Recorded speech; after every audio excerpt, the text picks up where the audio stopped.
Hi there, my name is Marianne from the Online English Centre UK. Now this is part 2 of a lesson on all the tenses and when and why we use them. So hopefully you've seen part 1 that was covering the past and the present, and this lesson is covering the future and the conditional. So let's get started. The first future tense that I'm going to look at is the future simple. Now we've been using the verb to walk to demonstrate each tense. So there are 2 different ways to express the future simple. The first way is I will walk. Now I will is used for an action that can't be changed. I will do that. It's like a defiant sentence. I definitely will do that. Or for a spontaneous decision. So, I think I will walk. And it's worth mentioning now that although I am saying I will walk, most of the time English people will contract I will to I'll walk. So for a spontaneous decision, I could say, I know, I'll walk. And thirdly, for an assumption about the future, I will walk. It's definitely going to happen.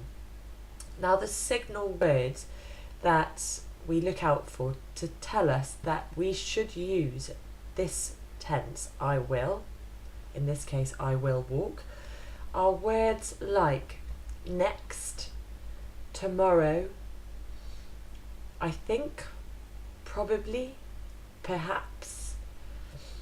Now the second way to express the future simple or the simple future is I am going to walk in this case. Now I am going to is used more for a decision that's made for the future.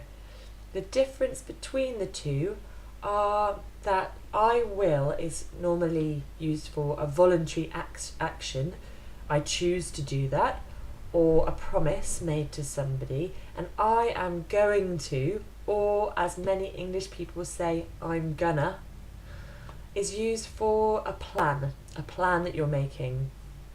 It's like, I'm gonna walk to work tomorrow. I'm planning to walk to work tomorrow. Okay, I hope that's helpful. Okay, so the third future tense is the future continuous, or if you're learning American English, I believe it's called the future progressive. It's the same thing, just a different title for the same tense. So, I will be walking, the future continuous, is used for an action that will be happening during a period of time in the future that you're talking about. For example, I could say, my husband has the car next Monday, so I will be walking to the shop. Because we're already talking about a period of time in the future, I can say I will be walking during this time. Now the signal words used for the future continuous are the same as for all the future tenses, in fact. So the future simple and the future continuous, the same signal words. That means you can say next, Monday, next week, next year, tomorrow, in a year's time. Any of these things, they signal that you're talking about the future. So just remember, the continuous is used for something happening during a period of time in the future that you're already talking about. Okay, so the next 2 future tenses are a little bit more complicated, but equally they're not used that often. So the first one is the future perfect simple. Now that would be he will have walked.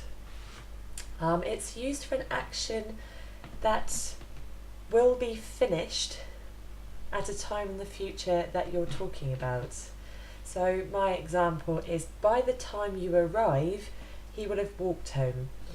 So you're talking about a time in the future when you will arrive. that's the context you've given in the future, and the action will be finished at that time.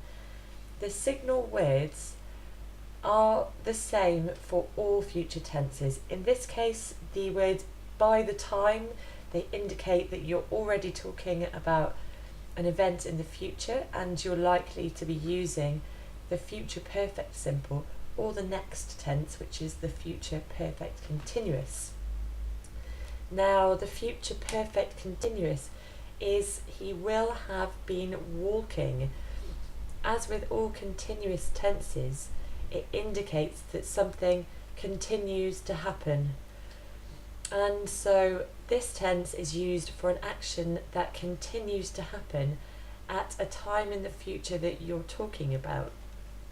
So say we're talking about the time that you will arrive home in the future, you can say by the time that you arrive, he will have been walking for 30 minutes. So he's still walking. This is something that's happening during a period of time in the future that you are talking about. Okay, let's move on to the conditional. Now, the conditional simple is I would walk.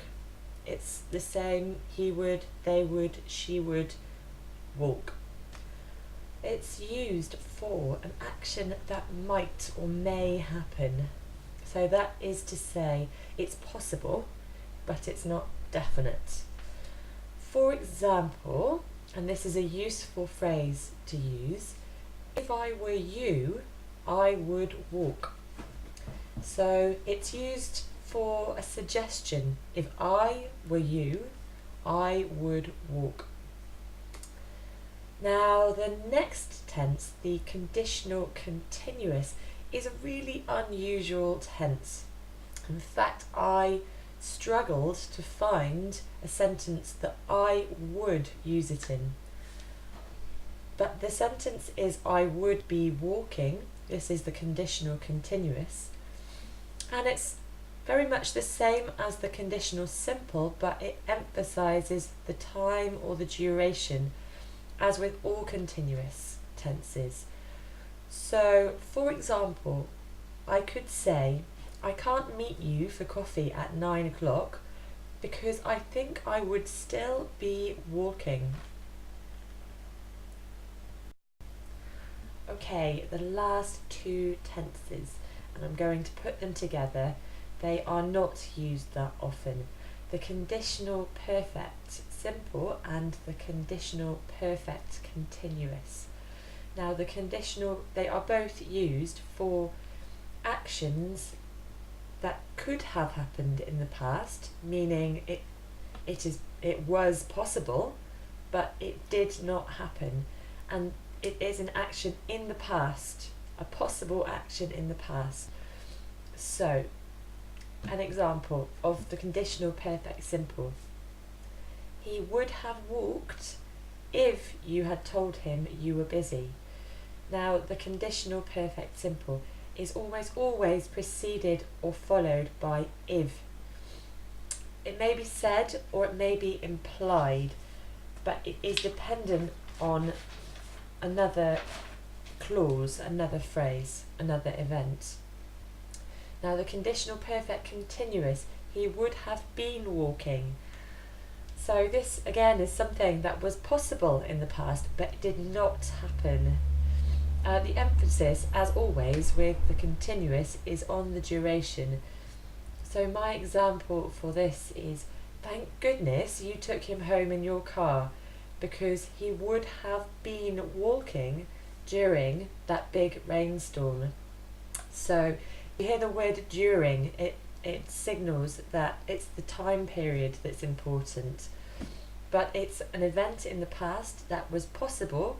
He would have been walking, but it didn't happen because the person you're talking to took him home in their car. Okay, so I hope that has been helpful. So please feel free to comment or let me know about anything that you would like to learn. You can contact me on my email, which is onlineenglishcenteruk@gmail.com, or find me on my website, which is www.ukonlineenglish.wix.com/online English Centre. I'm also on Skype under onlineenglish.centreuk, and I would love to hear from you. So please leave me your comments, and I'll speak to you soon. Bye.